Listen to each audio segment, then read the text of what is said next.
Let's talk about rip prevention and then rip maintenance today. We've talked about these bare complex carbon fiber 3-fingered grips before.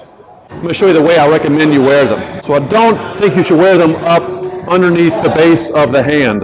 We don't want this up into the bones of the wrist, as those are small little bones. Instead, I would suggest you wear it a bit lower where your radius and ulna kind of end. We tighten this down here lower on the forearm, and now it's pulling against more of the forearm, which are stronger bones, not so much the bones of the wrist. So now it's just tightened down that low. You want to size up and get a size bigger than what they recommend on the site. And you can see this isn't quite big enough to get to my fingers to just wear on the top knuckles here, but I'm going to do this intentionally.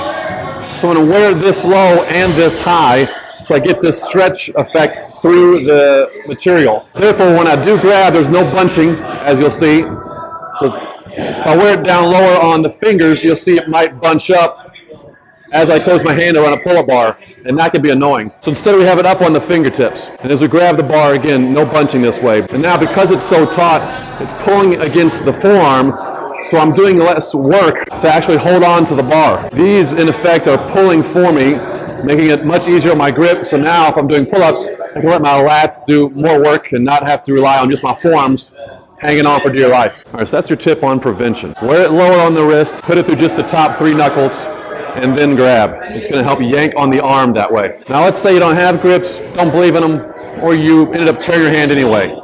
You've got that flap of skin here now to deal with, right? Don't cut that flap off. Keep that flap.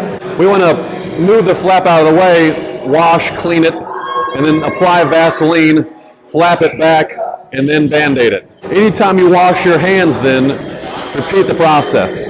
More Vaseline, reapply the flap, re-Band-Aid. That skin is going to help keep the area moist so that the body can build new skin. Cutting off that flap is taking away a nice level of protection that we need to help repair this issue faster. There's some people coming out against Neosporin and whether or not that's going to help you regrow this skin faster, but everyone agrees that just straight Vaseline works wonderful for keeping the wound moist so it can repair itself. So that's your tip.